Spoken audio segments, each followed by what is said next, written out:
Print media మిత్రులందరికీ కూడా పేరు పేరున నమస్కారాలు తెలియజేస్తా ఉన్నాను. ఈ ప్రభుత్వానికి హైకోర్టు మొట్టకాయలు నిన్న వేయడం జరిగింది. దేని మీద అంటే ఒక శాసనసభ్యునిగా నేను హుజరాబాద్ నియోజకవర్గంలో గెలిచిన తర్వాత ఈ ప్రభుత్వం హరాచకాలకు రేవంత్ రెడ్డి గారు మరియు పొన్నం ప్రభాకర్ గారు ఇద్దరు కలిసి నా నియోజకవర్గంలో కళ్యాణ్ లక్ష్మి చెక్కులు పంచనివ్వకపోతే నేను హైకోర్టుని అప్రోచ్ అయితే హైకోర్టు నిన్న 2 రోజులు ఆర్గ్యుమెంట్ తర్వాత నిన్న ఆర్డర్ పాస్ చేయడం జరిగింది. ఇలా క్లియర్గా GOMS నంబర్ 18 కళ్యాణ్ లక్ష్మి చెక్కులు పంచడానికి ఎమ్మెల్యేలు ఫైనల్ అని చెప్పినప్పటికీ వీళ్ళు ఆ జియోని ఫాలో కాకపోతే ఆ జియో ద్వారా dated GOMS number 18 dated 29/6/2016, GOMS number 25 dated 16/7/2016 ఈ జియోలో క్లియర్గా ఎమ్మెల్యే ప్రపోజల్ పంపుతారు, joint signature MRO and MLA కలిసి పెడతారు. పెట్టిన తర్వాత ప్రపోజల్ పంపిన తర్వాత అది శాంక్షన్ అయి వచ్చిన తర్వాత చెక్స్ని స్థానికంగా ఉన్న శాసనసభ్యుడు పంచాలని క్లియర్గా ఆ జియోలో ఉన్నప్పటికీ నన్ను రేవంత్ రెడ్డి గారి ఆదేశాల మేరకు పొన్నం ప్రభాకర్ గారు ఆడ అధికారులను ఇబ్బంది పెట్టి చెక్కులు పంపించలేకపోతే కోర్టుకు పోతే నిన్న కోర్టు క్లియర్ డైరెక్షన్స్ ఇచ్చింది. ఇలా కోర్టు అనేది క్లియర్ డైరెక్షన్స్ ఇచ్చింది. ఇది హైకోర్టు ఆర్డర్. నిన్న ఎమ్మెల్యే ఇస్ ఫైనల్, జియోని ఖచ్చితంగా అధికారులు ఫాలో కావాలి, కలెక్టర్ గారు RDOలు MROలు ఖచ్చితంగా ఫాలో కావాలని నిన్న హైకోర్టు ఆర్డర్ కూడా ఇవ్వడం జరిగింది. సిగ్గు లేకుండా ఈ ప్రభుత్వం కొడంగల్లో ముఖ్యమంత్రి గారి అన్నతోని చెక్కులు వంచిస్తారా అండి? ఇదేమన్నా మీ అయ్యా జాగిర్ అనుకుంటారా అయింది తెలంగాణ అంటే? గెలిచిన వాళ్ళు లేరు, మర్యాద లేదు, మీ ఇష్టం ఉన్నట్టు చేస్తే సపరేట్గా చూసుకుంటా ఊకుంటాం అనుకుంటారా అయింది? ఏది శాశ్వతం కాదో అధికారులకు కూడా చెప్తా ఉన్నాం. మీరు ఇష్టం వచ్చినట్టు చేయకండి అని మేము పదే పదే చెప్తా ఉన్నాం. ఖచ్చితంగా ఎక్కడికక్కడ అడ్డుకుంటాం.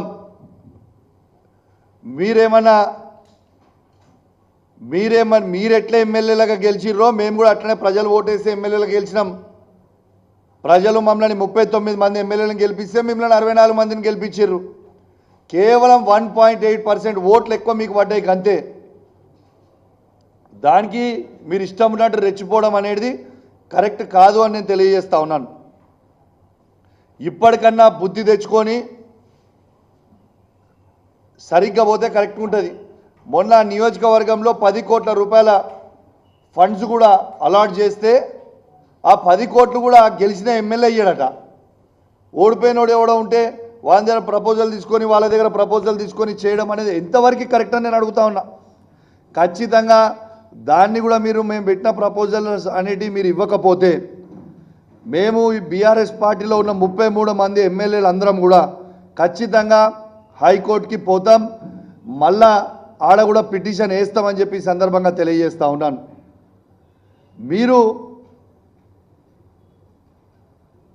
మీరు ఖచ్చితంగా రూల్స్ అనేటివి ఫాలో కావాలని నేను మరొక్కసారి కూడా అధికారులను రిక్వెస్ట్ చేస్తున్నాను.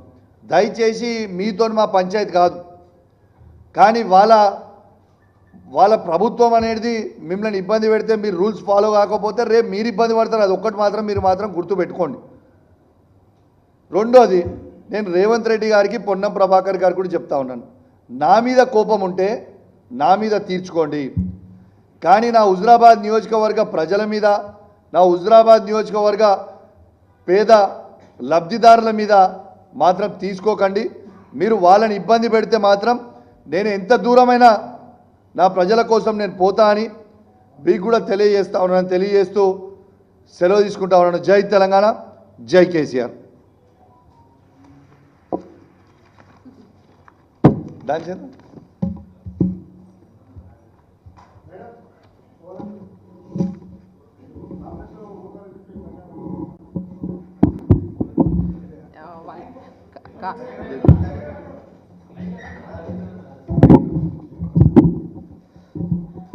మీరు పోతారని ప్రచారం చేస్తున్నారు కదా, వాళ్ళని అడగండి. మాకైతే అది లేదు. ఎవరైతే ప్రచారం చేస్తున్నారో వాళ్ళని అడిగితే బాగుంటుంది.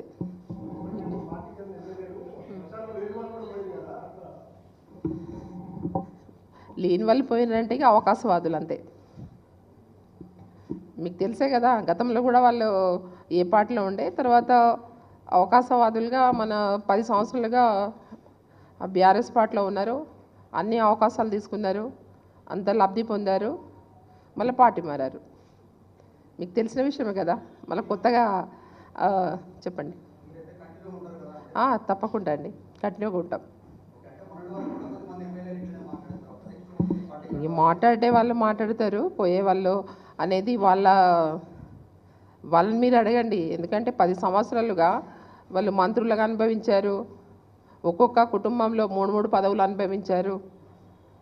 మరి 10 సంవత్సరాలుగా వాళ్ళు అన్నీ అనుభవించి కూడా వాళ్ళు పార్టీలు మారారు. కాబట్టి మీరందరూ ఉన్నారు వాళ్ళ పార్టీలో, ఏ పదవులు అనుభవించారు, ఎంత లబ్ధి పొందారు అని మీకు తెలుసు. కాబట్టి మేము ఏమంటున్నామంటే, అట్లాంటి అవకాశవాదులు ఉంటారు, అందరు ఉండరు కదా.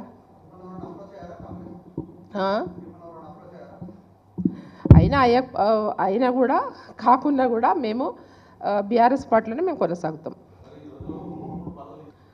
అంటే ఆ రోజు వాళ్ళు కాంగ్రెస్ పార్టీ నుంచి వచ్చారు, పెద్ద మనుషులే కదా.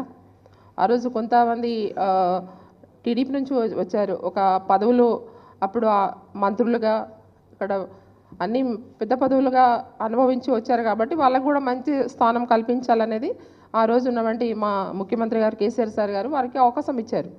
కానీ అవకాశం ఇచ్చినప్పుడు వాళ్ళు దాన్ని వినియోగించుకున్న తర్వాత మళ్ళీ మోసం చేసి వెళ్ళిపోవడం అనేది సరికాదు. అవునా కదా? ఇప్పుడు క్వశ్చన్ నేను ఆన్సర్ చేస్తాను.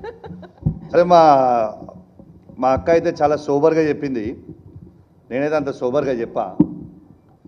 నువ్వు అడిగినావు కదా, ఈ పోయిన మన పదవిలు తీసుకొని పోయిన వాళ్ళందరికీ సిగ్గు, శరము, లజ్జ, ఇజ్జత్ లేని నా కొడుకులు. వాళ్ళు ఇజ్జత్ కూడా లేదు వాళ్ళకి.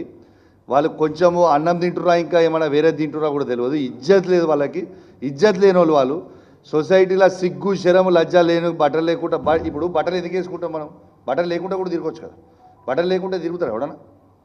మరి వాళ్ళు మాత్రం బట్టలు కాదు, బట్టలు లేకుండా తిరుగుతారు, ఇజ్జత్ లేని వాళ్ళు అన్నట్టు వాళ్ళు. గంతే. ఇక థ్యాంక్ యూ.